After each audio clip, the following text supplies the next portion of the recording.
آج ہم محمد علی جناح کے سفر کے ایک ایسے دور کا جائزہ لے رہی ہیں جو اکثر ان کی بعد کی جو بڑی شہرت ہے نا اس کے سائے میں کہیں چھپ سا جاتا ہے۔ یہ وہ وقت ہے جب وہ ابھی قائد اعظم نہیں بنے تھے، نہ ہی انہیں پاکستان کے بانی کے طور پر اس طرح جانا جاتا تھا۔ جی بالکل، اور یہ ایک بہت دلچسپ پہلو ہے ان کی زندگی کا۔ ہم بات کر رہے ہیں 19ویں صدی کے بالکل آخری سالوں کی، اور سمجھ لیں 20ویں صدی کی ایک طرح سے شروعات کی۔ ہاں، وہ بمبئی کی مصروف زندگی، ایک نوجوان وکیل جو اپنا مقام بنانے کی کوشش میں ہے، مسلم لیگ کی صدارت ہو یا پاکستان کا مطالبہ، یہ سب تو ابھی بہت دور کی باتیں تھیں۔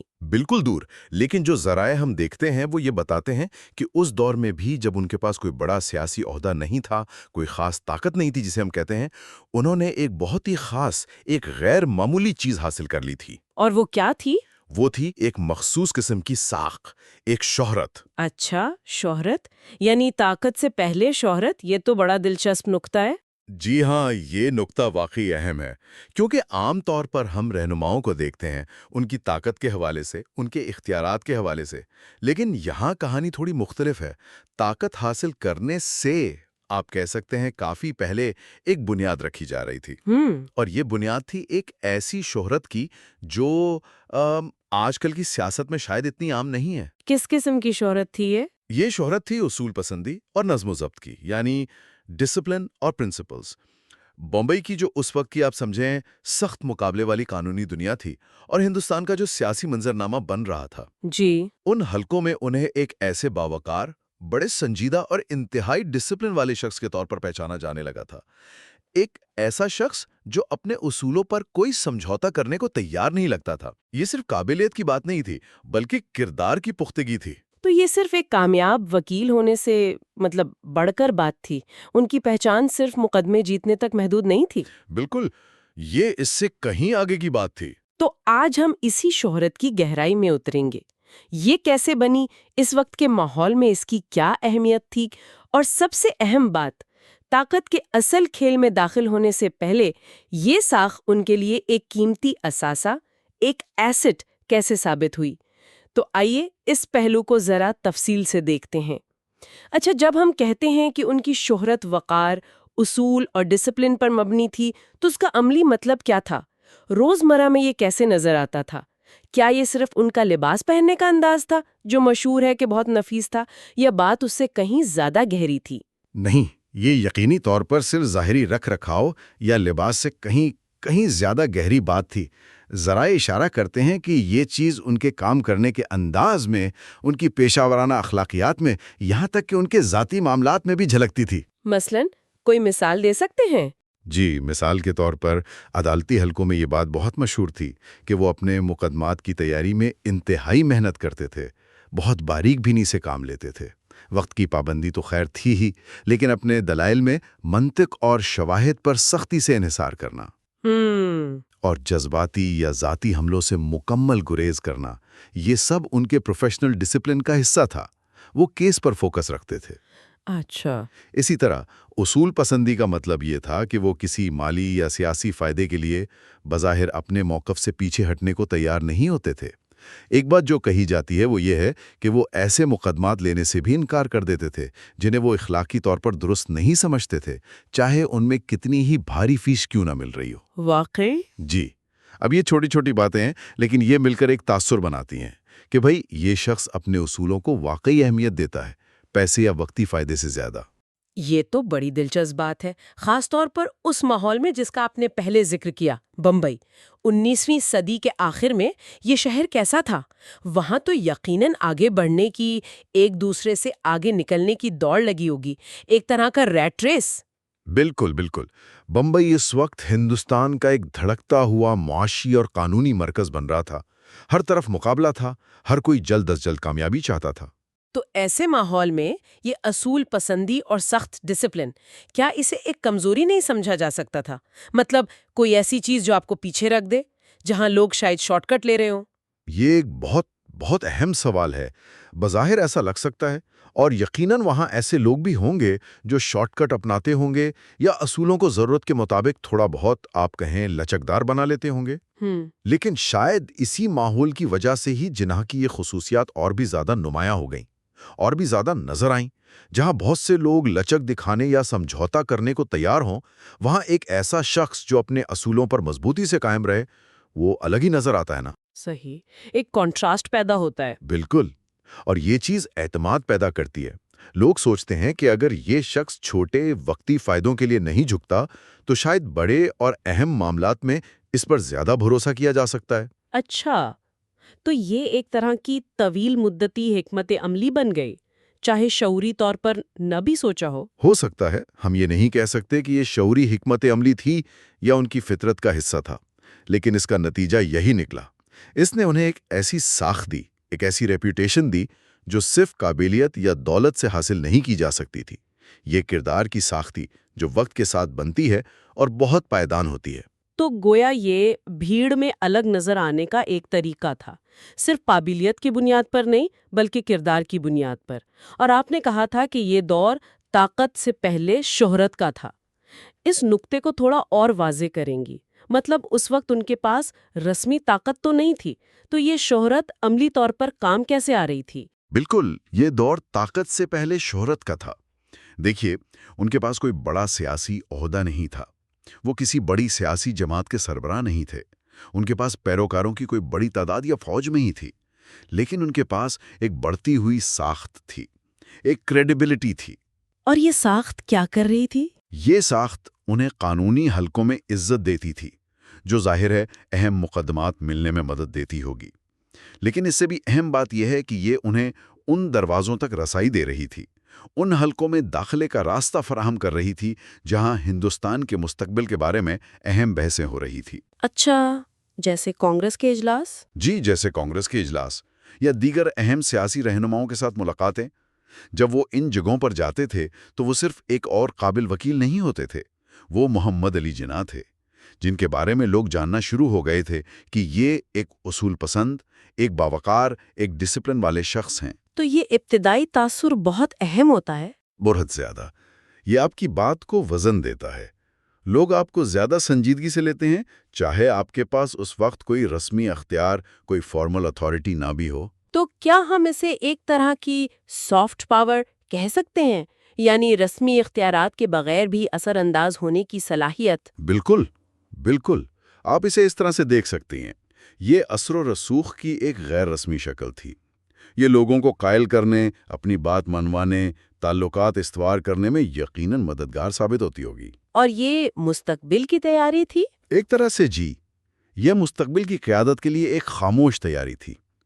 جیسے کسی عمارت کی بنیاد ہوتی ہے نا، وہ نظر نہیں آتی لیکن پوری عمارت اسی پر کھڑی ہوتی ہے۔ یہ شہرت، یہ ساخت، ان کی آنے والی سیاسی زندگی کی وہ مضبوط بنیاد تھی۔ یہ واقعی ایک قابل غور نقطہ ہے۔ ہم اکثر قیادت کو صرف عہدوں اور بڑے فیصلوں سے جوڑتے ہیں، لیکن یہ تیاری کا مرحلہ، یہ کردار کی تعمیر، یہ اکثر نظر انداز ہو جاتا ہے۔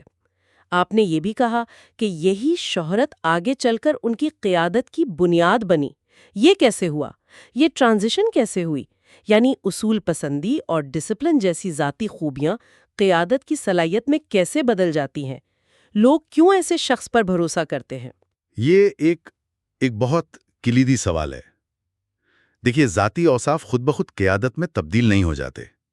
ایسا نہیں ہے کہ آپ اصول پسند ہیں تو آپ لیڈر بن گئے، لیکن یہ اوصاف قیادت کے لیے زمین ہموار کرتے ہیں، ایک بنیاد فراہم کرتے ہیں۔ وہ کیسے؟ جب لوگ کسی شخص میں مستقل مزاجی دیکھتے ہیں، ایمانداری دیکھتے ہیں، اصولوں کی پاسداری دیکھتے ہیں ایک لمبے عرصے تک، تو ان کے دل میں، ان کے ذہن میں اس شخص کے لیے اعتماد پیدا ہوتا ہے۔ وہ یہ ماننے لگتے ہیں کہ یہ شخص قابل اعتبار ہے، یہ جو کہتا ہے وہ کرتا ہے، یہ مشکل وقت میں ثابت قدم رہے گا، یہ بھاگے گا نہیں۔ اور اعتماد قیادت کے لیے بہت ضروری ہے۔ بالکل، قیادت کا ایک بہت بڑا حصہ اعتماد پر مبنی ہوتا ہے۔ لوگ کسی کی پیروی کیوں کرتے ہیں؟ بنیادی وجہ یہی ہوتی ہے کہ وہ یقین رکھتے ہیں کہ یہ رہنما انہیں صحیح سمت میں لے جائے گا، ان کے مفادات کا تحفظ کرے گا اور مشکل حالات میں ان کا ساتھ نہیں چھوڑے گا۔ جناح کی یہ جو ابتدائی شہرت تھی نا، اصول پسندی اور ڈسپلن والی، اس نے بالکل یہی کام کیا۔ اس نے لوگوں کے ذہنوں میں یہ تاثر قائم کر دیا کہ یہ ایک ایسا شخص ہے جس پہ بھروسہ کیا جا سکتا ہے۔ تو جب بعد میں سیاسی حالات بدلے، جی، جب بعد میں سیاسی حالات بدلے اور خاص طور پر جب ہندوستان کے مسلمانوں کے لیے ایک الگ مضبوط قیادت کی ضرورت شدت سے محسوس ہوئی، تو جناح کے پاس پہلے سے ہی ایک ٹھوس کردار کی ساخت موجود تھی۔ لوگوں نے صرف ایک ذہین وکیل یا ایک چالاک سیاستدان کے طور پر نہیں دیکھ رہے تھے، بلکہ ایک اصول پسند رہنما کے طور پر۔ بالکل، ایک ایسے رہنما کے طور پر جو اصولوں پر سمجھوتا نہیں کرے گا۔ اور یہ اعتماد، یہ بھروسہ ان کی قیادت کی قبولیت میں میرا خیال ہے ایک بہت اہم عنصر ثابت ہوا۔ تو گویا ان کی بعد کی جو بڑی کامیابیاں تھیں، مثال کے طور پر مسلم لیگ کو منظم کرنا، اسے ایک بڑی طاقت بنانا، یا پھر پاکستان کے لیے جدوجہد کرنا، وہ سب اچانک نہیں ہوئیں۔ ان کی جڑیں اس ابتدائی دور کی کردار سازی میں، اس شہرت میں پیوست تھیں۔ یقیناً، میرا تو یہی ماننا ہے، اور تاریخ بھی یہی بتاتی ہے کہ بہت کم چیزیں بالکل اچانک ہوتی ہیں۔ جو بڑی کامیابیاں ہمیں سطح پر نظر آتی ہیں نا، ان کے پیچھے اکثر برسوں کی محنت ہوتی ہے، تیاری ہوتی ہے اور کردار سازی ہوتی ہے۔ جناح کی صورت میں ان کی یہ ابتدائی شہرت ایک ایسا سرمایہ تھی، ایک ایسا کیپٹل تھا جسے انہوں نے اپنی محنت، اپنی قابلیت اور سب سے بڑھ کر اپنے اصولوں پر مضبوطی سے قائم رہ کر کمایا تھا۔ یہ کوئی حادثہ نہیں تھا، بلکہ ایک، آپ کہہ لیں، شعوری یا غیر شعوری طور پر کی گئی تعمیر تھی، ایک کیریکٹر بلڈنگ تھی۔ اس سے ایک سبق بھی ملتا ہے شاید۔ جی، یہ ہمیں یہ بھی سکھاتا ہے کہ قیادت صرف کرشمے کا نام نہیں، یا صرف اچھی تقریر کی صلاحیت کا نام نہیں۔ اس میں کردار کی پختگی، قابل اعتبار ہونا اور اپنے اصولوں پر ڈٹے رہنے کی صلاحیت بھی شامل ہے۔ اور یہ وہ چیزیں ہیں جو وقت کے ساتھ بنتی ہیں، جنہیں صرف عہدے یا طاقت سے خریدا نہیں جا سکتا۔ اس ساری گفتگو سے ایک وسیع نکتہ بھی ابھرتا ہے نا؟ کیا یہ اصول صرف جناح پر لاگو ہوتا ہے، یا یہ قیادت کا ایک عمومی اصول ہے کہ کردار اور ساخت رسمی اختیارات سے پہلے بھی اثر و رسوخ کی بنیاد بن سکتے ہیں؟ میرے خیال میں یہ یقیناً ایک عمومی اصول ہے، اس میں کوئی شک نہیں۔ تاریخ ایسی مثالوں سے بھری پڑی ہے، ایسے افراد جنہوں نے بغیر کسی بڑے عہدے یا رسمی طاقت کے صرف اپنے کردار، اپنی سوچ، اپنی اصول پسندی کی بنیاد پر معاشروں پر، تاریخ پر گہرا اثر ڈالا ہے۔ کن کی مثالیں ذہن میں آتی ہیں؟ تو آپ مذہبی رہنماؤں کو دیکھ لیں، کئی بڑے سماجی مصلحین کو دیکھ لیں، یا حتیٰ کہ فنکاروں اور دانشوروں کو دیکھیں۔ ان کا اثر و رسوخ اکثر ان کے عہدے پر نہیں ہوتا، بلکہ ان کی شخصیت، ان کے نظریات اور ان کی ساخت پر مبنی ہوتا ہے۔ لوگ ان کی بات اس لیے سنتے ہیں کہ وہ کون ہیں۔ تو یہ ہمیں اس سوال پر سوچنے کی دعوت دیتا ہے کہ اصل طاقت کیا ہے؟ بالکل، اصل طاقت کیا ہے؟ کیا یہ وہ اختیار ہے جو کسی عہدے سے ملتا ہے، جو آج ہے کل نہیں؟ یا وہ اثر ہے جو آپ کے کردار اور آپ کی ساخت سے پیدا ہوتا ہے؟ جناح کی ابتدائی زندگی، یہ جو دور ہم ڈسکس کر رہے ہیں، یہ اس بات کی ایک بڑی طاقتور مثال پیش کرتی ہے کہ کردار پر مبنی شہرت سیاسی طاقت حاصل کرنے سے پہلے بھی ایک انتہائی قیمتی اور مؤثر ہتھیار ثابت ہو سکتی ہے۔ یہ ایک ایسی بنیاد ہے جس پر ایک پائیدار، ایک لاسٹنگ قیادت کی عمارت تعمیر کی جا سکتی ہے۔ یہ بہت دلچسپ بات ہے۔ گویا طاقت کی دو شکلیں ہیں، ایک جو عہدے سے آتی ہے اور دوسری جو کردار سے آتی ہے، اور شاید دوسری والی زیادہ دیر پا ہوتی ہے۔ کیا ایسا ہے؟ یہ ایک پیچیدہ سوال ہے، لیکن اس بات میں وزن ضرور ہے۔ دیکھیں، عہدے آتے جاتے رہتے ہیں، طاقت کی شکلیں بدلتی رہتی ہیں، آج کوئی اور ہے، کل کوئی اور ہوگا، لیکن کردار کی مضبوطی، اصولوں پر مبنی ساخ، یہ ایک ایسا اثاثہ ہے جو انسان کے ساتھ رہتا ہے۔ یہ وہ چیز ہے جو مشکل وقت میں سہارا بنتی ہے، اور یہ وہ چیز ہے جو لوگوں کو طویل عرصہ تک متاثر کرتی ہے، عہدہ جانے کے بعد بھی۔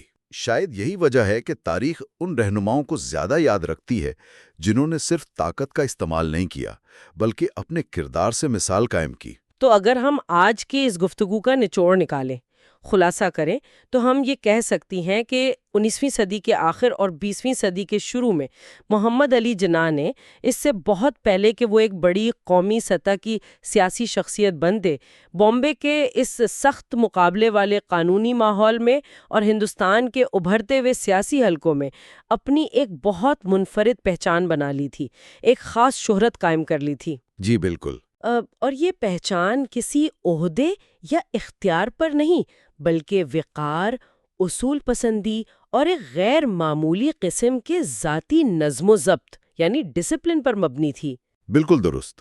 اور یہ ابتدائی شہرت صرف کوئی ذاتی خوبی یا تعریف و توصیف تک محدود نہیں رہی. یہ ایک ٹھوس، ایک قیمتی اثاثہ ثابت ہوئی. ایک ایسا سرمایہ جس نے نہ صرف ان کے پروفیشنل کریئر کو آگے بڑھایا بلکہ اس سے بھی کہیں زیادہ اہم بات یہ کہ اس نے ان کے مستقبل کے قائدانہ کردار کے لیے ایک بہت مضبوط اور قابل اعتماد بنیاد فراہم کی. یہ چیز یہ ظاہر کرتی ہے کہ قیادت کی جڑیں اکثر رسمی طاقت سے کہیں پہلے کردار کی گہرائیوں میں پیوست ہوتی ہیں. یہ واقعی ہمیں تاریخ کو اور خاص طور پر قیادت کو ایک مختلف زاویے سے دیکھنے پر مجبور کرتا ہے. عام طور پر ہم عروج کے لمحات پر، اختیارات کے استعمال پر توجہ مرکوز کرتے ہیں، لیکن یہ تیاری کا مرحلہ، یہ بنیاد رکھنے کا دور، یہ شاید اتنا ہی اہم ہوتا ہے یا بعض اوقات اس سے بھی زیادہ اہم. میں متفق ہوں. یہ بنیاد ہی فیصلہ کرتی ہے کہ عمارت کتنی بلند اور پائیدار ہوگی. اور یہ سوچ ہمیں ایک آخری سوال کی طرف لے جاتی ہے، ایک ایسا سوال جس پر شاید ہمارے سننے والے بھی غور کرنا چاہیں. کسی بھی شخص، خاص طور پر وہ شخص جس میں مستقبل میں قیادت کے منصب پر پہنچنے کی صلاحیت نظر آتی ہو، اس کی ابتدائی زندگی میں بننے والا تاثر کیسا ہے؟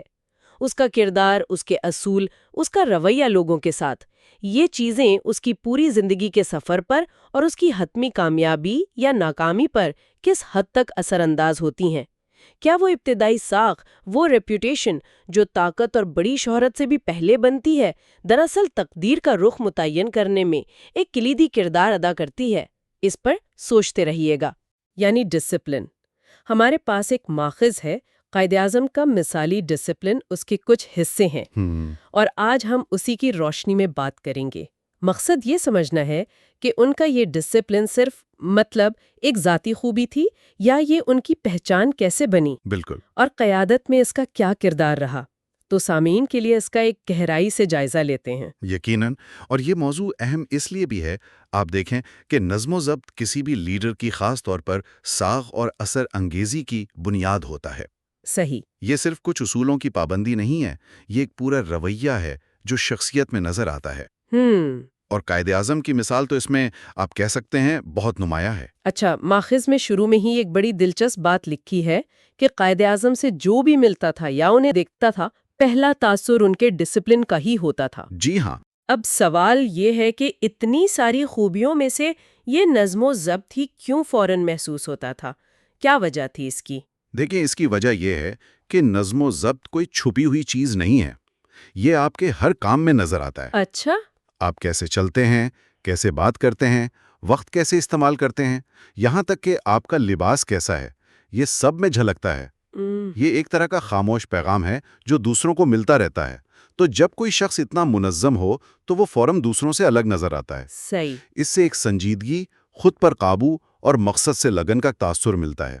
یہ صرف چند اچھی عادتیں نہیں ہوتی، یہ ایک مستقل رویہ بن جاتا ہے. تو یہ ایک طرح سے ان کی شخصیت کا کہہ لیں وزٹنگ کارڈ تھا. بالکل بالکل، جو بغیر کہے بہت کچھ بتا دیتا تھا. صحیح. تو مواد میں اس کی کچھ ٹھوس مثالیں بھی ہیں، ان پر بات کرتے ہیں. سب سے پہلے وقت کی پابندی. جی. لکھا ہے کہ وہ ہمیشہ وقت کے پابند تھے. اچھا، ذرا اس بات کو مزید کھولتے ہیں. ایک لیڈر کے لیے وقت کی پابندی کا اصل مطلب کیا ہے؟ صرف وقت پہ پہنچ جانا؟ نہیں، یہ اس سے کہیں زیادہ ہے. وقت کی پابندی دراصل ان سب لوگوں کے وقت کا احترام ہے جن سے آپ مل رہے ہیں یا کام کر رہے ہیں. اچھا. جب قائد اعظم جیسا لیڈر وقت پر پہنچتا تھا تو وہ عملی طور پر یہ کہہ رہا ہوتا تھا کہ میں آپ سب کے وقت کی قدر کرتا ہوں. اس سے احترام بڑھتا ہے. دوسرا، یہ ان کی اپنی سنجیدگی اور پروفیشنلزم کو ظاہر کرتا تھا. بالکل. کہ وہ اپنے کام کو کتنی اہمیت دیتے ہیں. تیسرا اور شاید سب سے اہم، یہ ان کی منصوبہ بندی اور تنظیم کی صلاحیت کو ظاہر کرتا ہے. یعنی وہ کنٹرول میں ہے. جی، کہ وہ حالات پر قابو رکھتے ہیں، انہوں نے سوچ بچار کی ہے. یہ چیز اعتماد پیدا کرتی ہے. لوگ ایسے لیڈر پر بھروسہ کرتے ہیں. یہ بات تو بالکل واضح ہو گئی کہ یہ صرف ایک رسمی چیز نہیں تھی. اب اسی سے جڑی دوسری مثال، تیاری کی. جی ہاں. لکھا ہے کہ وہ کبھی بھی بغیر مکمل تیاری کے نہ عدالت جاتے تھے نہ کسی میٹنگ میں. یہ بھی ان کے ڈسپلن کا حصہ تھا. یہ تیاری کیسی ہوتی تھی؟ صرف فیکٹس جان لینا؟ نہیں، یہ اس سے کہیں گہری بات تھی۔ قائد اعظم کی تیاری کا مطلب تھا کہ وہ معاملے کے ہر پہلو کو سمجھتے تھے۔ ہر پہلو کو؟ جی، اگر عدالت میں ہیں تو قانون کے نکات، پرانے کیسز، مخالف کیا کہے گا، اس کا جواب کیا ہوگا، سب کچھ۔ اچھا۔ اگر سیاسی میٹنگ ہے تو مسئلے کی تاریخ، باقی لوگوں کا موقف کیا ہے، ممکنہ نتائج کیا ہوں گے، ہماری حکمت عملی کیا ہوگی، سب ذہن میں واضح ہوتا تھا۔ واہ! اس سے انہیں ایک آپ کہہ لیں ذہنی برتری حاصل ہوتی تھی۔ اور یہاں دلچسپ بات یہ ہے کہ وقت کی پابندی اور یہ مکمل تیاری، یہ مل کر ایک زبردست تاثر بناتے تھے۔ یعنی یہ دونوں چیزیں ایک دوسرے کو سپورٹ کرتی تھیں۔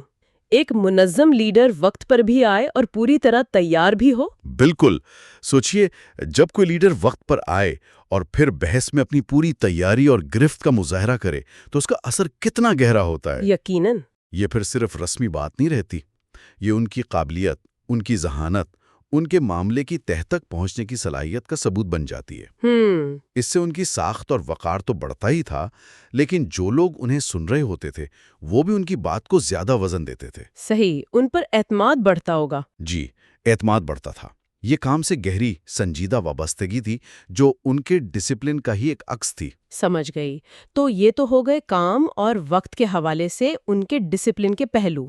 اب مواد میں ان کے ظاہری انداز کا بھی ذکر ہے۔ جی، جیسے ان کا لباس ہمیشہ بہت نفیس ہوتا تھا، موقع محل کے مطابق۔ ان کی گفتگو ہمیشہ شائستہ، نپی تلی ہوتی تھی، اور ان کا انداز بڑا پروقار اور سنجیدہ ہوتا تھا۔ یہاں بات واقعی دلچسپ ہو جاتی ہے۔ یہ ظاہری چیزیں، لباس، بات چیت، انداز، یہ اندرونی ڈسپلن کو کیسے ظاہر کرتی ہیں؟ کیا ان میں کوئی تعلق ہے؟ بہت گہرا تعلق ہے۔ دیکھیں، آپ کیسے نظر آتے ہیں، کیسے بات کرتے ہیں، آپ کا رویہ کیسا ہے، یہ اکثر آپ کی اندرونی کیفیت کا آئینہ ہوتا ہے۔ اچھا، جو شخص اندر سے منظم، باصول اور خود پر قابو رکھنے والا ہوتا ہے، اس کا یہ نظم و ضبط باہر بھی جھلکتا ہے۔ قائد اعظم کا نفیس لباس صرف فیشن نہیں تھا، نہیں تھا۔ وہ اپنی ذات کا احترام تھا، موقع کی نزاکت کا احساس تھا، دوسروں کے لیے ایک معیار قائم کرنا تھا۔ توجہ الی تفصیل، یعنی اٹینشن ٹو ڈیٹیل۔ بالکل، شائستہ اور نپی تلی گفتگو ان کے خیالات کی پختگی، دوسروں کے لیے احترام اور اپنی بات میں وزن پیدا کرنے کی صلاحیت کو ظاہر کرتی تھی۔ اور وہ سنجیدہ انداز؟ وہ غیر ضروری بے تکلفی سے گریز اور معاملے کی اہمیت پر فوکس کو ظاہر کرتا تھا۔ یہ سب مل کر ایک مربوط، پروقار شخصیت بناتے تھے۔ صحیح۔ اور نفسیاتی طور پر بھی لوگ ظاہری چیزوں سے ہی پہلا تاثر لیتے ہیں۔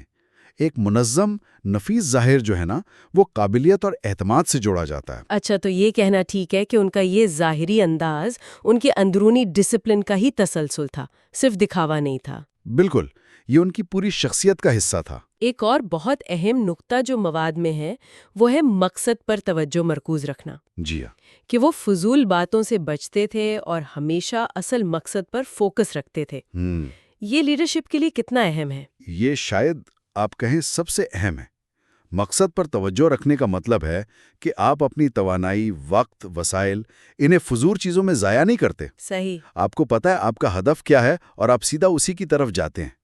قائد اعظم کے سامنے تو بہت بڑا مقصد تھا، ایک نیا ملک بنانا۔ جی۔ اس میں کتنی رکاوٹیں تھیں، مخالفتیں تھیں۔ اگر وہ ہر چھوٹی بات میں الجھتے، ہر تنقید کا جواب دیتے تو منزل تک کیسے پہنچتے؟ ناممکن تھا۔ بالکل، ان کی یہ صلاحیت کہ وہ فضول باتوں سے گریز کرتے تھے اور بڑی تصویر پر نظر رکھتے تھے، یہ ان کی کامیابی کی کنجی تھی، اگر ہم اسے بڑے تناظر میں دیکھیں تو۔ ہاں۔ یہ عادت نہ صرف انہیں مقصد تک پہنچاتی تھی بلکہ ان کے ساتھیوں اور پوری تحریک کو ایک سمت دیتی تھی۔ حوصلہ بھی ملتا ہوگا۔ حوصلہ بھی ملتا تھا۔ جب لیڈر خود فوکسڈ ہو، سنجیدہ ہو، تو ٹیم میں بھی وہی چیز آتی ہے۔ اس سے وسائل، خاص طور پر وقت اور ذہنی توانائی، بہترین طریقے سے استعمال ہوتے ہیں، کامیابی کے امکانات بڑھ جاتے ہیں۔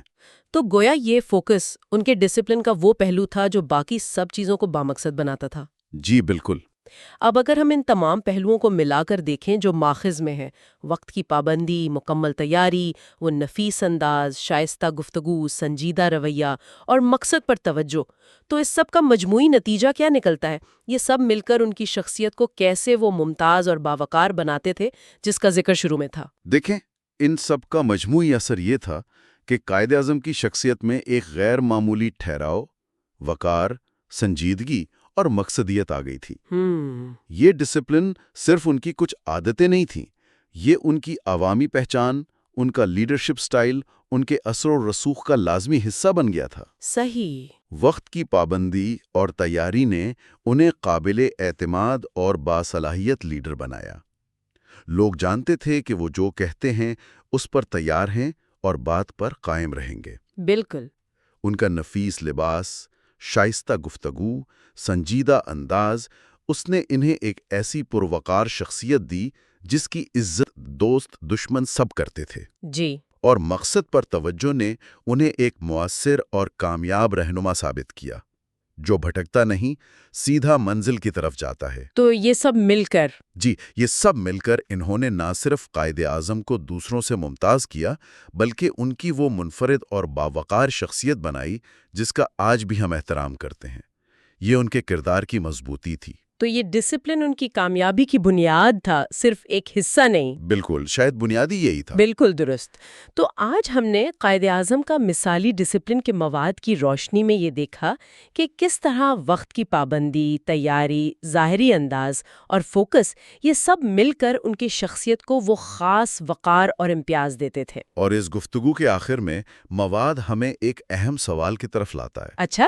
سوال یہ اٹھتا ہے کہ آج کے اس تیز رفتار دور میں، جہاں فوری جواب دینا، سوشل میڈیا پر ہر وقت نظر آنا اور زیادہ غیر رسمی انداز اہم سمجھا جاتا ہے، کیا قائد اعظم جیسا ذاتی نظم و ضبط، وہی سخت وقت کی پابندی، گہری سنجیدگی، مکمل تیاری، مقصد پر توجہ، کیا یہ آج بھی لیڈرشپ کے لیے اتنا ہی اہم ہے؟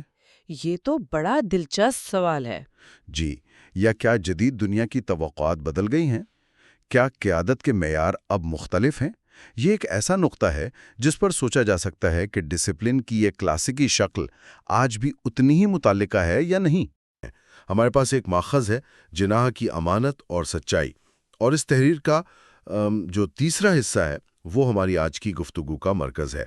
یہ حصہ خاص طور پر قائد اعظم محمد علی جناح کی ایمانداری اور ان کی دیانتداری پر بات کرتا ہے۔ مقصد صرف یہ جاننا نہیں کہ ہاں وہ ایماندار تھے، بلکہ یہ سمجھنا ہے کہ یہ ماخذ، یہ تحریر کیوں کہتی ہے کہ یہی خوبی ان کی سب سے بڑی طاقت تھی، مطلب اس کو اتنی اہمیت کیوں دی گئی۔ اچھا، تو آئیے اس میں ذرا گہرائی میں چلتے ہیں۔ ماخذ شروع ہی ایک بڑے، آپ کہہ سکتے ہیں، دو ٹوک بیان سے کرتا ہے۔ جناح کی ایمانداری ان کی سب سے بڑی طاقت تھی۔ اب یہ صرف تعریف تو نہیں لگتی، یہ ایک تجزیہ ہے۔ تو سوال یہ اٹھتا ہے کہ مصنف اسی نقطے پر اتنا زور کیوں دے رہا ہے؟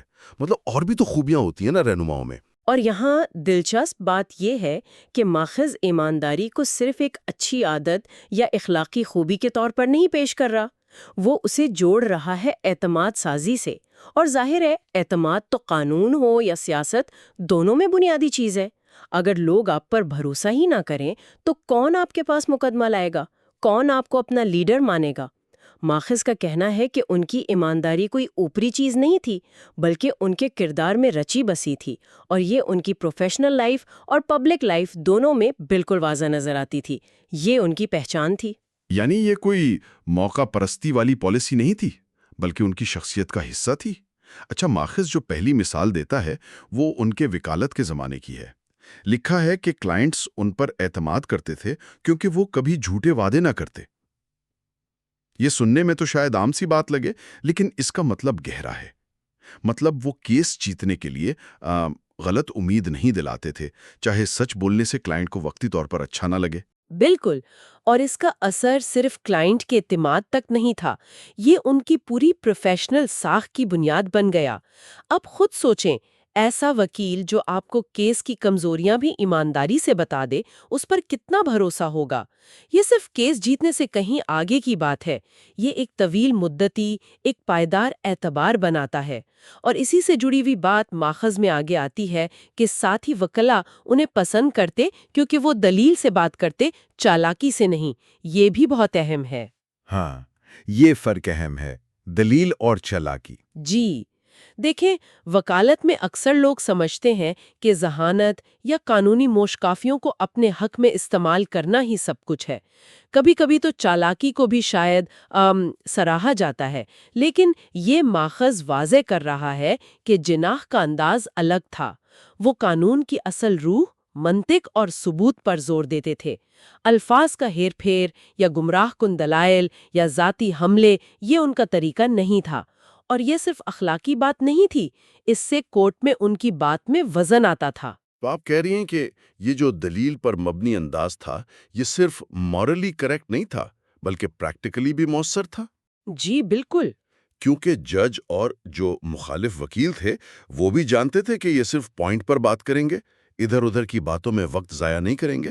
اس سے تو عزت بڑھتی ہی ہوگی۔ یقیناً، جب آپ کی پہچان یہ ہو جائے کہ آپ صرف ٹھوس بات کریں گے تو لوگ آپ کو زیادہ غور سے سنتے ہیں۔ اس سے نہ صرف ان کے جو ساتھی وکلا تھے وہ ان کی عزت کرتے تھے، بلکہ پورے عدالتی نظام میں ان کا ایک خاص مقام بنا۔ یہ تھی اصولوں پر مبنی وکالت۔ مقصد صرف کیس جیتنا نہیں بلکہ انصاف فراہم کرنے میں مدد کرنا بھی تھا، اور یہ رویہ ان کے لیے ایک مثال بن گیا۔ اچھا، اور پھر یہی چیز، یہی اصول پسندی ہمیں ان کی سیاسی زندگی میں بھی نظر آتی ہے۔ ماخذ کہتا ہے اور سیاست میں بھی ان کی پہچان یہ تھی کہ وہ سچ کہتے، چاہے غیر مقبول کیوں نہ ہو۔ اب یہاں آ کر بات واقعی دلچسپ ہو جاتی ہے، کیونکہ سیاست میں تو اکثر سمجھوتے کرنے پڑتے ہیں، مصلحتیں دیکھنی پڑتی ہیں۔ کبھی کبھی سچ بولنا مشکل ہوتا ہے، خاص طور پر اگر وہ عوام کو پسند نہ آئے۔ مقبولیت کی خاطر لوگ اکثر اپنا موقف بدل لیتے ہیں یا نرم کر دیتے ہیں۔ آپ نے بالکل صحیح کہا۔ سیاست میں تو اکثر یہی ہوتا ہے کہ جو بات لوگوں کو اچھی لگے وہی کہی جائے۔ سچ بولنا، خاص طور پر اگر وہ ناگوار ہو، تو سیاسی طور پر بڑا رسکی سمجھا جاتا ہے۔ لیکن یہ ماخذ بتا رہا ہے کہ جناح اس معاملے میں بالکل مختلف تھے۔ وہ اصرار کرتے تھے کہ بات وہی ہو جو حقیقت پر مبنی ہو، چاہے اس کی سیاسی قیمت کچھ بھی ہو۔ اور اگر ہم ذرا وسیع تناظر میں دیکھیں تو یہ صرف ضد نہیں تھی، یہ شاید ان کی ایک لمبی سوچ، ایک لانگ ٹرم اسٹریٹجی کا حصہ تھی۔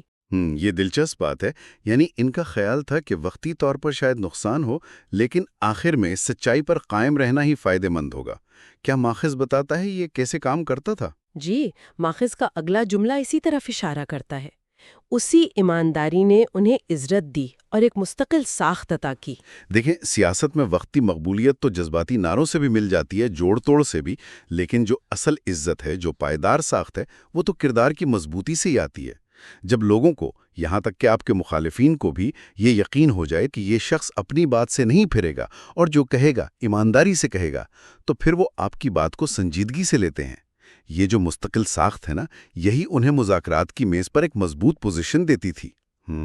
وقتی فائدے شاید چالاکی سے مل جائیں، کوئی ایک آدھ کامیابی مل جائے، لیکن لیڈرشپ کے لیے جو اعتماد چاہیے ہوتا ہے نا، وہ صرف شفافیت اور دیانت سے ہی بنتا ہے۔ ماخوذ کا زور اسی بات پر ہے کہ یہ ایمانداری صرف ذاتی خوبی نہیں تھی، یہ ان کے سیاسی اثر و رسوخ کی بنیاد تھی۔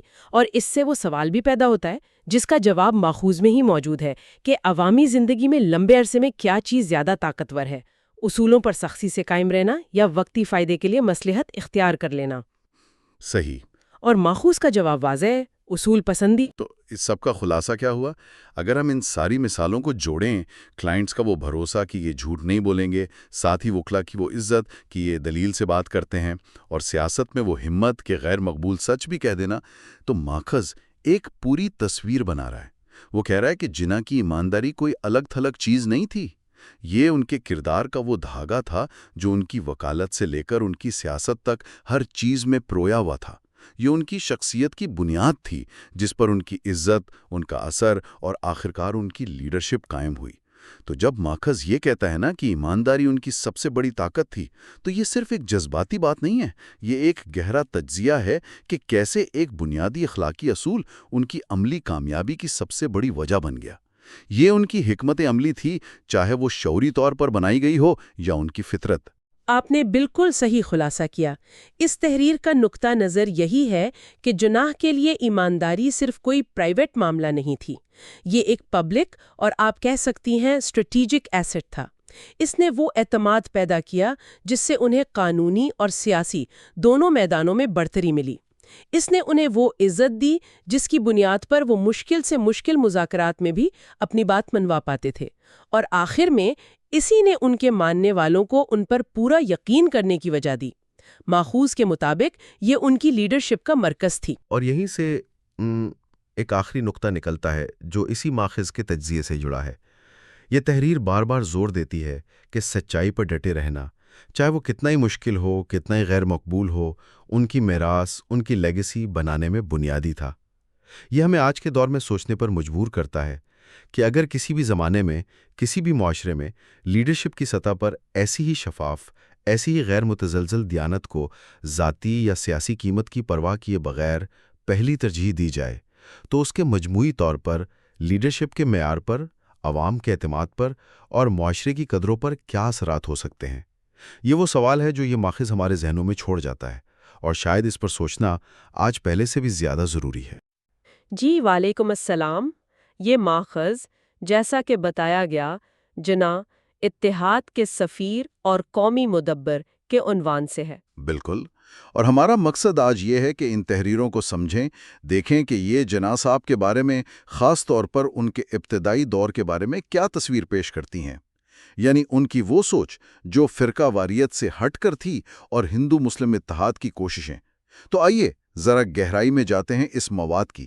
اور میں یہاں یہ واضح کرنا چاہوں گی کہ تاریخی شخصیات کو سمجھنے میں ذرائع کا کردار بہت اہم ہوتا ہے۔ آج ہماری گفتگو صرف اور صرف انہی فراہم کردہ اقتباسات تک محدود رہے گی کہ یہ کیا زاویہ پیش کرتے ہیں۔ بہترین، تو پھر شروع کرتے ہیں ہمارے پاس جو مواد ہے اس کے حصہ چہارم سے۔ اس میں ایک بنیادی بات یہ کہی گئی ہے کہ شروع میں ان ذرائع کے مطابق جناح صاحب کو صرف مسلمانوں کا لیڈر نہیں سمجھا جاتا تھا۔ یہ اپنے آپ میں کافی اہم بات ہے۔ جی ہاں، اور یہ اہم اس لیے ہے کیونکہ یہ اس تاثر سے ذرا مختلف ہے جو شاید بعد میں زیادہ عام ہوا۔ یہ متن کہتا ہے کہ ان کا دائرہ وسیع تھا۔ تو پھر یہ تحریر کیا کہتی ہے؟ ان کا پیغام کیا تھا اس وقت؟ متن کے مطابق وہ یہ کہہ رہے تھے، اور صرف مسلمانوں سے نہیں، ہندوؤں سے بھی، کہ بھئی تقسیم صرف انگریز کو فائدہ دے گی۔ اچھا، یعنی وہ تقسیم کے خطرے سے آگاہ کر رہے تھے۔ بالکل، اور ساتھ ہی یہ بھی کہ اگر ہندوستان آزاد ہونا چاہتا ہے تو سب کو ایک ساتھ چلنا ہوگا۔ یہ دو باتیں مل کر ان کے اس وقت کے موقف کو واضح کرتی ہیں۔ اور جو بات مجھے یہاں واقعی آپ کہیں کہ دلچسپ لگی، وہ یہ کہ یہ پیغام دونوں طرف تھا۔ یہ نہیں کہ صرف ایک کمیونٹی سے بات ہو رہی ہے۔ یہ ذرائع بتا رہے ہیں کہ وہ دونوں بڑی قوموں کو سمجھا رہے تھے کہ بھائی اکٹھے رہنے میں کیا فائدہ ہے، اور بڑھ گئے تو کیا نقصان ہوگا، خاص طور پر انگریزوں کے حوالے سے۔ جی بالکل، اور اس موقف کی اہمیت اگر ہم اس وقت کے حالات میں دیکھیں تو یہ براہ راست برطانوی پالیسی یعنی تقسیم کرو اور حکومت کرو پر ایک طرح کی تنقید تھی۔ یہ کہنا کہ تقسیم صرف انگریز کو فائدہ دے گی، اس ماخذ کے مطابق ایک بڑا سیاسی بیان تھا۔ تو کیا اس موقف کا ان کی پہچان پر بھی کوئی اثر پڑا؟ یہ موقف اس بارے میں کچھ کہتا ہے؟ ہاں، یہ اقتباسات اسی طرف اشارہ کرتے ہیں۔ ان کے مطابق یہی جو اتحاد کی بات وہ مسلسل کر رہے تھے، اسی نے انہیں ایک فرقے کے لیڈر سے بڑھا کر ایک آپ کہیں قومی مدبر کا درجہ دیا۔ قومی مدبر، یعنی کوئی ایسا جو پورے ہندوستان کے بارے میں سوچ رہا ہو۔ جی، کم از کم ان ذرائع میں انہیں اسی طرح پیش کیا گیا ہے، ایک ایسا رہنما جو مجموعی مفاد کو دیکھ رہا تھا۔ یہ واقعی دلچسپ ہے کہ کس طرح ایک پیغام یا ایک موقف کسی لیڈر کی قومی شناخت بنانے میں مددگار ثابت ہو سکتا ہے، جیسا کہ یہ اقتباسات بتا رہے ہیں۔ بالکل، اور یہاں یہ بات بھی اہم ہے کہ یہ پیغام صرف کوئی جذباتی نعرہ نہیں تھا، بلکہ اس میں ایک دلیل تھی، ایک منطق تھی کہ فائدہ کس کا، نقصان کس کا۔ یہ تجزیاتی انداز بھی ان ذرائع کے مطابق ان کی پہچان کا حصہ تھا۔ اچھا، تو یہ تو ہوئی پیغام اور تاثر کی بات۔ اب اگر ہم حصہ پنجم کی طرف آئیں، جو ہمارے مواد کا اگلا حصہ ہے، تو یہ ان کی پہچان اور اثر و رسوخ پر مزید بات کرتا ہے۔ جی، یہ حصہ بتاتا ہے کہ آخر ان کی بات میں اتنا وزن کیوں سمجھا جاتا تھا ان ذرائع کی روشنی میں۔ اس میں ایک بہت ہی خاص حوالے کا ذکر ہے، گوپال کرشن گوکھلے کا۔ وہ خود کانگریس کے اتنے بڑے لیڈر تھے، اور انہوں نے ان ذرائع کے مطابق جناح صاحب کو ہندو مسلم اتحاد کا سفیر کہا، اور یہ بھی کہ یہ گاندھی جی کے بہت زیادہ فعال ہونے سے بھی پہلے کی بات ہے۔ یہ واقعی ایک آپ کا ایک کلیدی نقطہ ہے جو یہ ماخذ سامنے لاتا ہے. اکثر یہ خطاب بعد کے زمانے سے جوڑا جاتا ہے، لیکن یہ متن اصرار کرتا ہے کہ یہ شناخت شروع میں ہی بن گئی تھی. گوکھلے جیسے بڑے رہنما کا یہ کہنا معمولی بات نہیں تھا. نہیں، بالکل نہیں، اور یہ ظاہر کرتا ہے کہ اس وقت انہیں کس نظر سے دیکھا جا رہا تھا. جی. اور یہ ذریعہ صرف اس خطاب پر ہی نہیں رکتا، یہ آگے بتاتا ہے کہ کانگریس اور دوسرے اداروں میں بھی انہیں اہمیت حاصل تھی. اہم کمیٹیوں میں، وفود میں شامل کیا جاتا تھا. یقیناً. اور اس پہچان کے خاص طور پر ہندو مسلم اتحاد کا سفیر والے لقب کے مضمرات بھی گہرے تھے. یہ صرف ایک ٹائٹل نہیں تھا، بلکہ یہ اس کردار کو ظاہر کرتا تھا جو کم از کم ان ذرائع کے مطابق وہ ادا کر رہے تھے. یہ ان کی سیاسی پوزیشن کی ایک طرح سے توثیق تھی. تو پھر سوال یہ ہے کہ ان ذرائع کے مطابق اس اثر و رسوخ کی بنیاد کیا تھی؟ کیا صرف پوزیشن تھی یا کچھ اور؟ بہت اہم سوال ہے، اور یہ اقتباس اس کا جواب بھی دیتا ہے. متن میں ایک جملہ ہے جو مجھے بہت قابل غور لگا. ان کی آواز کو سنجیدگی سے سنا جاتا تھا، نہ اس لیے کہ وہ زور سے بولتے تھے، بلکہ اس لیے کہ وہ سچائی اور وقار کے ساتھ بولتے تھے. سچائی اور وقار؟ یعنی اثر کی وجہ شخصیت کی خوبیاں بتائی جا رہی ہیں، آواز کا زور یا عہدہ نہیں. یہ تو سیاست میں کمی سننے کو ملتا ہے. بلا شبہ. اور اگر ہم اسے تھوڑا وسیع تناظر میں دیکھیں تو یہ اقتباسات کہہ رہے ہیں کہ جناح صاحب کا اثر کم از کم اس ابتدائی دور میں صرف سیاسی جوڑ توڑ یا کوئی جذباتی اپیل نہیں تھا، بلکہ ان کے بولنے کا انداز، ان کی دلیل کی مضبوطی، اور وہ جو ایک سچائی اور ایک متانت ان کی باتوں میں محسوس کی جاتی تھی، وہ ان کی بات کو وزن دیتی تھی. یعنی لوگ اس لیے سنتے تھے کہ بات میں وزن تھا، دلیل تھی، اور کہنے والے کا انداز باوقار تھا. جی. متن یہی تاثر دیتا ہے کہ لوگ سمجھتے تھے کہ یہ بات سوچ سمجھ کر ایمانداری سے کی جا رہی ہے. یہ واقعی قابل غور ہے کہ کس طرح یہ ذریعہ ان کے اثر کو ان کی ذاتی صفات سے جوڑ رہا ہے. یہ شاید اس دور کی سیاسی ثقافت پر بھی کچھ روشنی ڈالتا ہو سکتا ہے. کم از کم یہ متن تو یہی تصویر پیش کر رہا ہے، ایک ایسے رہنما کی تصویر جس کا ہتھیار بلند آواز نہیں بلکہ ٹھوس اور باوقار دلیل تھی، اور اسی وجہ سے انہیں سنا جاتا تھا اور قومی سطح پر اہم سمجھا جاتا تھا. تو اگر ہم ان تمام نکات کو جو ان اقتباسات سے نکلے ہیں ایک جگہ جمع کریں تو کیا خلاصہ بنتا ہے؟ آئیے ذرا کلیدی نکات کو دہرا لیتے ہیں. ضرور. یہ اچھا رہے گا تاکہ بات واضح ہو جائے. پہلی بات، ان ذرائع کے مطابق جناح صاحب ابتدائی دور میں ہندو مسلم اتحاد کے بڑے حامی تھے اور برطانوی تقسیم کی پالیسی کے سخت خلاف. جی. دوسری بات، اسی وجہ سے ان کا تاثر صرف ایک فرقے کا رہنما کا نہیں بلکہ ایک قومی مدبر کا بن رہا تھا. صحیح. تیسری بہت اہم بات، گوکھلے جیسے بڑے رہنما نے انہیں شروع میں ہی ہندو مسلم اتحاد کا سفیر کہا. بالکل. اور چوتھی بات جو شاید سب سے منفرد ہے، ان ذرائع کے مطابق ان کے اثر کی بنیاد ان کی سچائی اور وقار سے بات کرنے کی صلاحیت تھی، زوراوری یا عہدہ نہیں. آپ نے بالکل ٹھیک طریقے سے ان تمام نکات کو سمیٹ لیا ہے. تو پھر ان سب کا مطلب کیا نکلتا ہے؟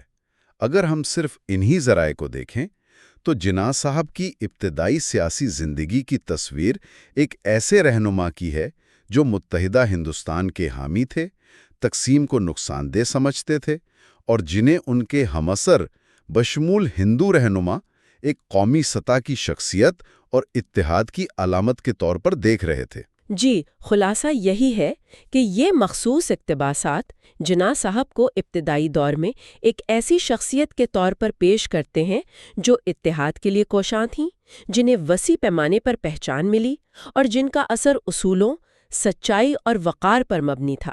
یہ ایک بہت واضح تصویر ہے جو یہ متن ہمیں دکھاتا ہے. اس میں تو کوئی شک نہیں. البتہ میں ایک بار پھر یہ یاد دہانی ضروری سمجھتی ہوں، جیسا کہ ہم نے شروع میں بھی کہا تھا، کہ یہ سارا تجزیہ مکمل طور پر انہی فراہم کردہ اقتباسات پر مبنی ہے. یہ جناح صاحب کی پوری سیاسی زندگی یا ان کے بارے میں تمام تاریخی آراء کا احاطہ نہیں کرتا. یہ صرف وہ زاویہ ہے جو اس خاص ماخذ نے پیش کیا ہے. تاریخ ہمیشہ زیادہ پیچیدہ ہوتی ہے. آپ کی بات 100% درست ہے، اور ہمارا مقصد بھی یہی تھا کہ ان ذرائع کا غیر جانبدار جائزہ لیں، دیکھیں کہ یہ کیا کہتے ہیں.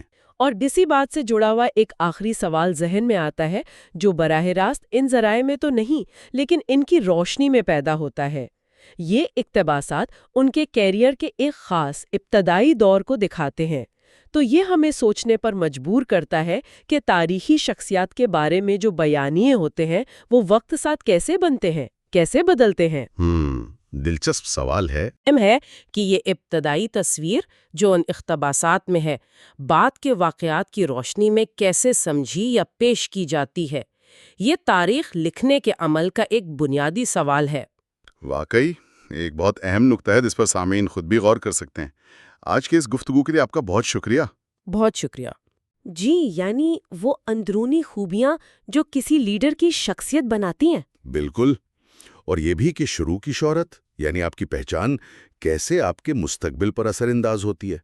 ہمارے پاس جو مواد ہے وہ انہی قیادت کے اندرونی خواص اور ابتدائی شہرت کے سبق پر روشنی ڈالتا ہے۔ تو مقصد یہ ہے کہ ہم سمجھیں کہ قیادت صرف ایک پوزیشن کا نام نہیں بلکہ اس کی جڑیں کردار میں ہوتی ہیں۔ جی ہاں، تو آئیے اس موضوع کی گہرائی میں اترتے ہیں اور دیکھتے ہیں کہ قیادت کے یہ بیج کیا ہیں اور کیسے پھلتے پھولتے ہیں۔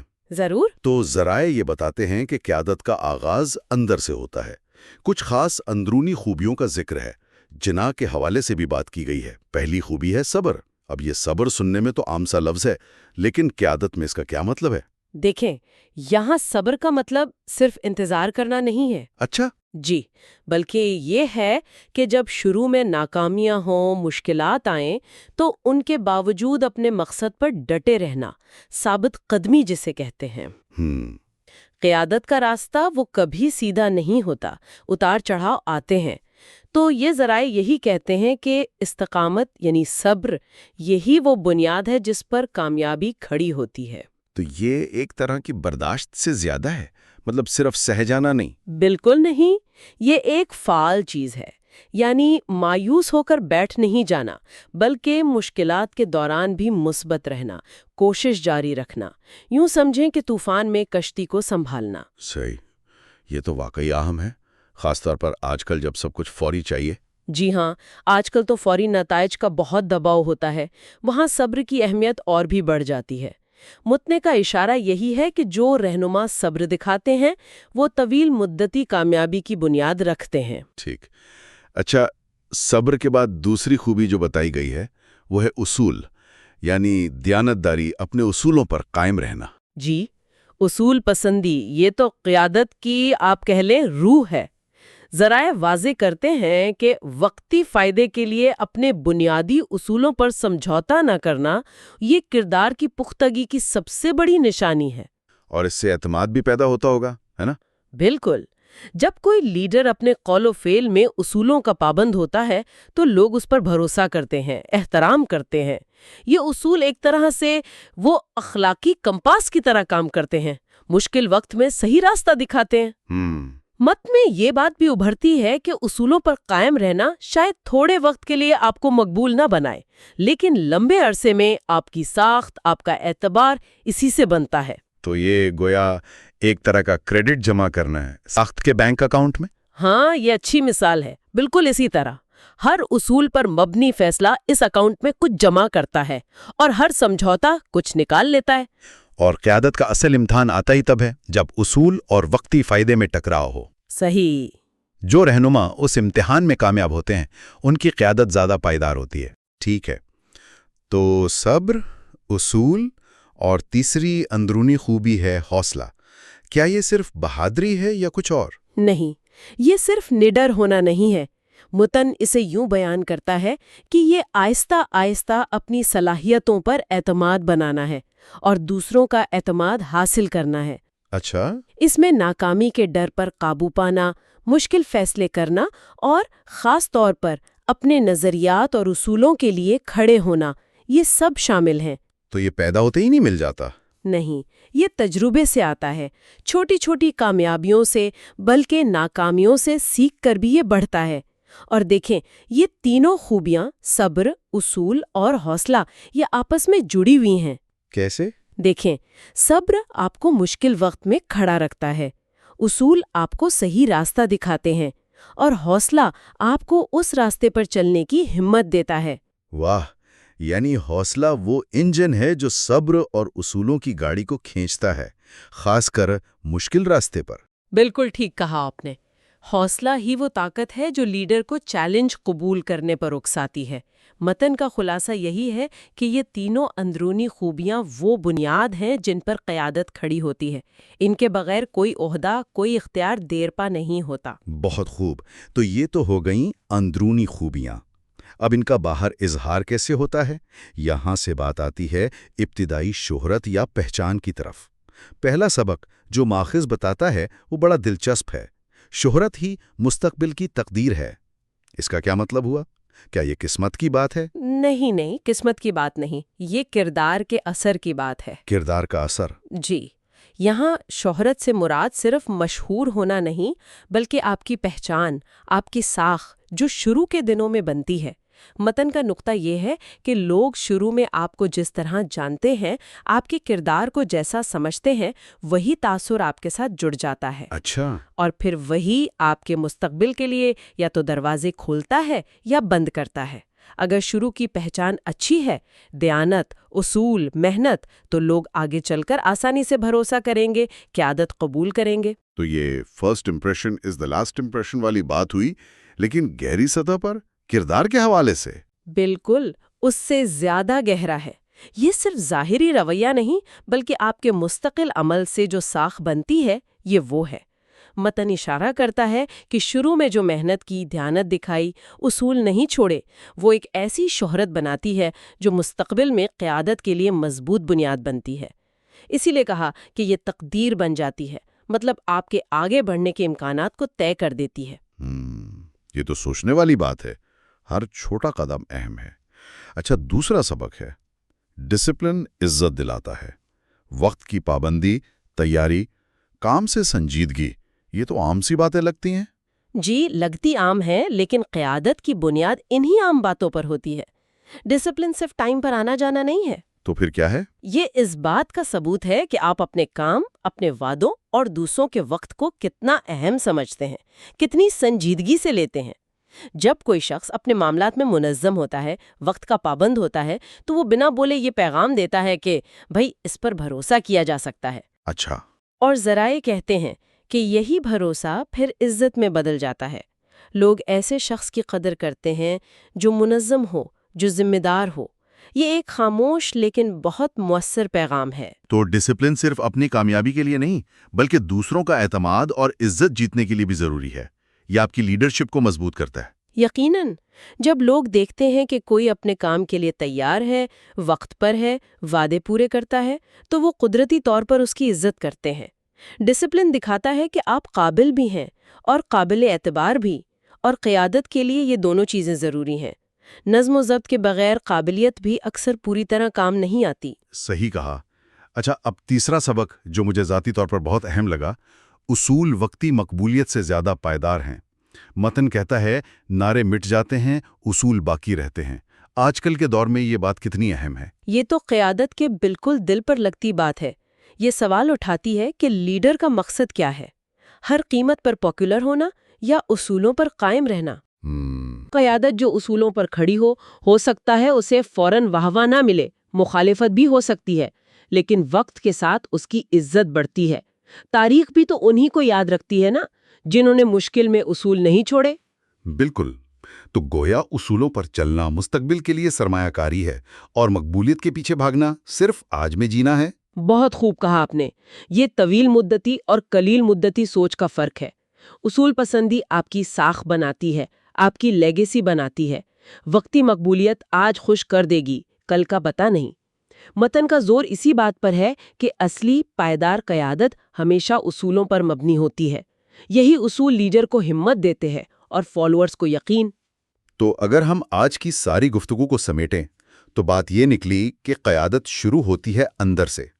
صبر، اصول، حوصلہ، یہ وہ بنیادیں ہیں۔ جی، یہ وہ خاموش طاقتیں ہیں جو کردار بناتی ہیں۔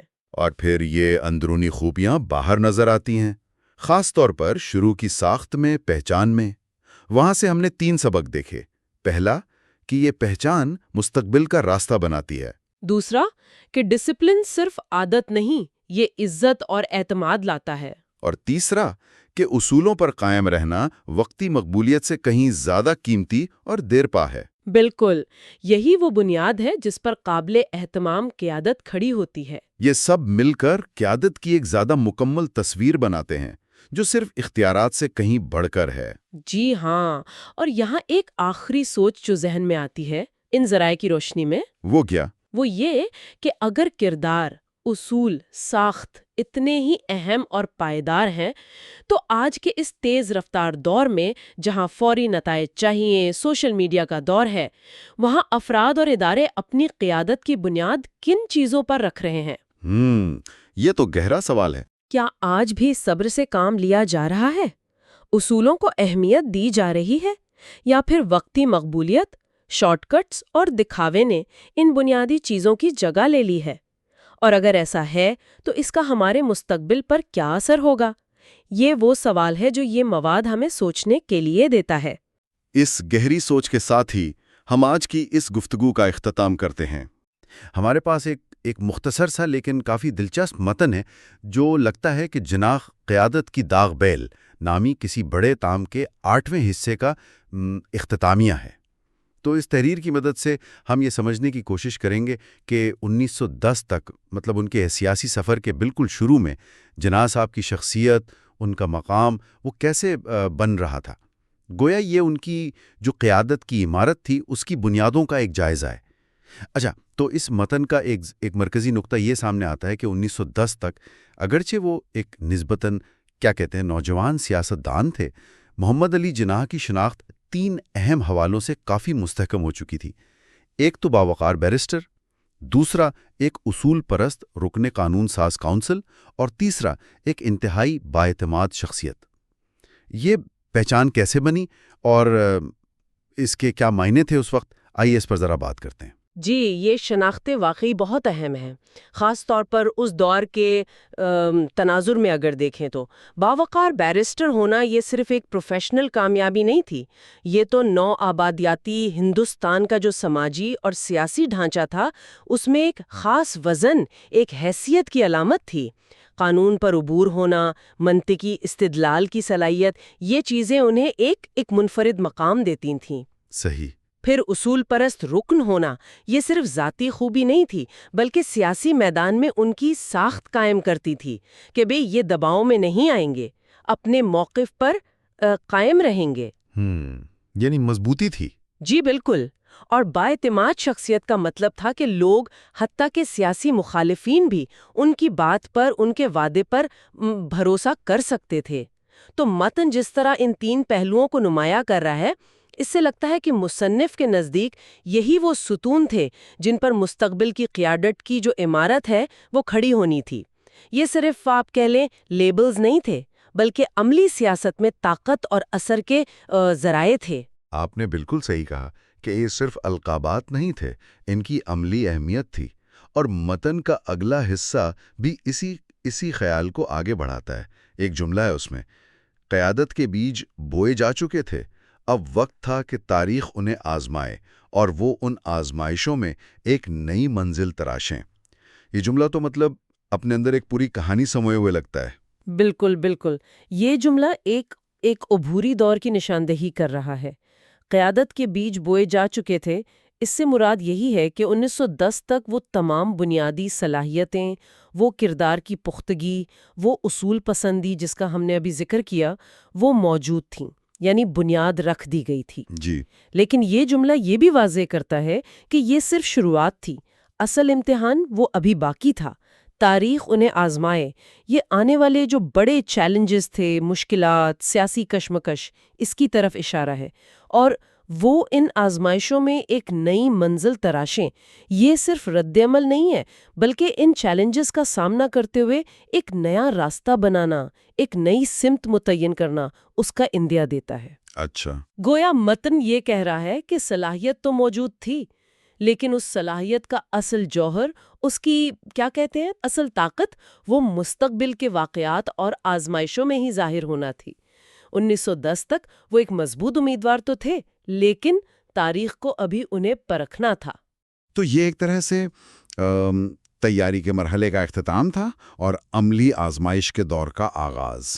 متن میں اس تبدیلی کو ایک اور زاویے سے بھی پیش کیا گیا ہے، ایک ذاتی سفر کے طور پر، کراچی کے ایک لڑکے سے بمبئی کے ایک سنجیدہ رہنما تک۔ اور یہ بھی کہا گیا ہے کہ یہ اس باب کا اختتام ہے۔ یہ تبدیلی یہ کتنی اہم تھی؟ یہ جملہ، کراچی کے ایک لڑکے سے بمبئی کے ایک سنجیدہ رہنما تک، یہ ان کی زندگی کے ایک بہت بڑے اور اہم، آپ کہہ لیں، قوس کو بیان کرتا ہے۔ یہ صرف جغرافیائی منتقلی نہیں ہے کراچی سے بمبئی کی، ہاں یہ تو ہے۔ یہ ایک مکمل ارتقائی سفر ہے۔ ایک نوجوان جو شاید ابتدائی دنوں میں اتنا معروف نہیں تھا، اس کا برصغیر کے ایک بڑے سیاسی، معاشی اور دانشورانہ مرکز یعنی بامبے میں نہ صرف قدم جمانا بلکہ ایک سنجیدہ رہنما کے طور پر پہچانے جانا۔ یہاں سنجیدہ کا لفظ یہ بہت معنی خیز ہے۔ سنجیدہ۔ جی، یہ محض جوشیلے یا جذباتی ہونے سے آگے بڑھ کر غور و فکر، متانت اور ایک خاص وزن رکھنے والے رہنما کی تصویر پیش کرتا ہے۔ یہ اس بات کی طرف اشارہ ہے کہ انہوں نے تجربات سے سیکھا، اپنی صلاحیتوں کو نکھارا اور ایک ایسا مقام حاصل کیا جہاں ان کی رائے کو اہمیت دی جاتی تھی۔ یہ اس باب کا اختتام ہے، یعنی 1910 تک یہ تبدیلی مکمل ہو چکی تھی۔ وہ اب کراچی کے ایک ہونہار نوجوان نہیں بلکہ بامبئی کے ایک مستحکم اور سنجیدہ رہنما بن چکے تھے۔ یہ سنجیدہ رہنما والی بات واقعی ان کی پختگی کی طرف اشارہ کرتی ہے، اور پھر متن ہمیں صرف ماضی یا حال تک محدود نہیں رکھتا بلکہ مستقبل کا ایک واضح نقشہ بھی کھینچتا ہے۔ یہ الفاظ قابل غور ہیں۔ اگلا باب انہیں آئینی جنگوں، سیاسی طوفانوں اور آخرکار ایک قوم کے بانی کے مقام تک لے کر جائے گا۔ یہ تو ایک بہت بڑی پیشن گوئی ہے۔ یقیناً، اور یہ پیشن گوئی اس متن کے تجزیے میں کلیدی حیثیت رکھتی ہے۔ مصنف یہاں واضح طور پر بتا رہا ہے کہ 1910 کے بعد جو دور آنے والا ہے وہ پہلے سے کہیں زیادہ شدید، پیچیدہ اور تاریخ ساز ہوگا۔ آئینی جنگیں، یہ الفاظ ہندوستان کے مستقبل کے آئینی اور سیاسی ڈھانچے پر ہونے والی طویل، پیچیدہ اور اکثر تلخ بحثوں اور جد و جہد کی طرف اشارہ کرتے ہیں۔ جی۔ اور جناح صاحب ان بحثوں کے مرکز میں رہنے والے تھے۔ سیاسی طوفان، یہ اس دور کی شدید سیاسی ہلچل، بڑے پیمانے پر عوامی تحریکیں، فرقہ وارانہ کشیدگی اور عالمی واقعات جیسے جنگ عظیم اول، ان کے اثرات کی عکاسی کرتے ہیں۔ یہ ایک انتہائی غیر مستحکم اور پرآشوب دور تھا۔ بالکل۔ تو یہ متن 1910 کی دہلیز پر کھڑے ہو کر ان بنیادوں کو دیکھتے ہوئے جو قائم ہو چکی ہیں، مستقبل کے ایک انتہائی ڈرامائی اور تاریخ بدل دینے والے سفر کا خاکہ پیش کرتا ہے۔ یہ بتا رہا ہے کہ ان کی زندگی کا اگلا باب پہلے سے کہیں زیادہ بڑا اور کہیں زیادہ اہم ہونے والا ہے۔ تو اگر ہم اس سارے تجزیے کو سمیٹیں تو اس مختصر سے اقتباس سے جو تصویر ابھرتی ہے وہ یہ ہے کہ 1910 تک محمد علی جناح شاید وہ تاریخ ساز شخصیت نہیں بنے تھے جس روپ میں ہم انہیں آج جانتے ہیں، لیکن ان کی کامیابی کی جو بنیادیں تھیں وہ مضبوطی سے رکھی جا چکی تھیں۔ ان کی قانونی مہارت، اصول پسندی اور قابل اعتماد ہونے کی شہرت وہ قائم ہو چکی تھی۔ جی بالکل۔ یہ کراچی سے بمبئی تک کا سفر ایک نوجوان سے ایک سنجیدہ اور مستحکم رہنما بننے تک کا سفر وہ مکمل ہو چکا تھا۔ یہ ایک اہم پڑاؤ تھا، اور جیسا کہ متن اشارہ کرتا ہے یہی وہ مقام تھا جہاں سے ان کے اگلے کہیں زیادہ بڑے اور فیصلہ کن کردار کا آغاز ہونا تھا۔ یہ بنیاد تھی جس پر مستقبل کی عمارت تعمیر ہونی تھی۔ یہ نکتہ بہت دلچسپ ہے کہ متن کس طرح 1910 میں قائم شدہ اس بنیاد یعنی وقار، اصول، اعتماد کو مستقبل کے ان بڑے چیلنجز سے جوڑتا ہے جن کا ذکر آئینی جنگوں اور سیاسی طوفانوں کے طور پر کیا گیا ہے۔ یہ کنیکشن اہم ہے۔ جی، متن کا انداز یہ بتاتا ہے کہ شاید مصنف کے نزدیک یہی وہ ابتدائی خصوصیات تھیں، یہی وہ کردار کی مضبوطی تھی جس نے انہیں ان آنے والی شدید آزمائشوں کا مقابلہ کرنے کے قابل بنایا۔ گویا وہ جوانی میں کمائی گئی ساخ، وہ قانونی مہارت، وہ اصولوں پر سمجھوتا نہ کرنے کی عادت، یہی وہ اوزار اور ڈھال بنے جنہوں نے انہیں ان مشکل اور پیچیدہ راستوں پر چلنے میں مدد دی۔ صحیح۔ یہ صرف ذاتی خوبیاں نہیں تھیں بلکہ سیاسی بقا اور کامیابی کے لیے کلیدی اثاثے ثابت ہوئے، جیسا کہ اس متن سے اندازہ ہوتا ہے۔ یہ بنیاد جتنی مضبوط تھی اتنا ہی بڑا طوفان سہنے کی صلاحیت پیدا ہوئی۔ اور یہ بات بھی قابل ذکر ہے کہ یہ اقتباس جو ہمیں فراہم کیا گیا، اس کا اختتام پاکستان زندہ باد کے نعرے پر ہوتا ہے۔ یہ اختتامیہ پورے متن کے سیاق و سباق میں یقیناً ایک خاص معنی رکھتا ہے۔ بالکل، اور اس پوری گفتگو کی روشنی میں جو ہم نے اس متن کی بنیاد پر کی، ایک سوال ذہن میں ابھرتا ہے جس پر غور کیا جا سکتا ہے۔ متن نے 1910 میں جناح صاحب کی کچھ خاص خصوصیات نمایاں کی: ایک باوقار بیرسٹر، ایک اصول پرست رکن، ایک بااعتماد شخصیت۔ جی۔ اور پھر اس متن نے مستقبل کے بڑے چیلنجز کا ذکر کیا: آئینی جنگیں اور سیاسی طوفان۔ تو سوچنے کی بات یہ ہے کہ ان ابتدائی خصوصیات میں سے کون سی خصوصیت اس متن کے مطابق ان آنے والے طوفانوں اور جنگوں کا مقابلہ کرنے میں سب سے زیادہ کارآمد ثابت ہوئی ہوگی؟ کیا یہ ان کی قانونی ذہانت تھی جس نے آئینی پیچیدگیوں سے نمٹنے میں مدد دی؟ کیا یہ ان کی اصول پسندی تھی جس نے انہیں سیاسی دباؤ اور مصلحتوں کے سامنے جھکنے نہیں دیا؟ یا یہ ان پر کیا جانے والا اعتماد تھا جس نے لوگوں کو ان کے گرد جمع کیا اور ایک مشکل مقصد کے لیے متحد رکھا؟ یہ متن ہمیں ان سوالات پر غور کرنے کی دعوت دیتا ہے کہ بنیاد کی کون سی اینٹ مستقبل کی عمارت کے لیے سب سے اہم ثابت ہوئی۔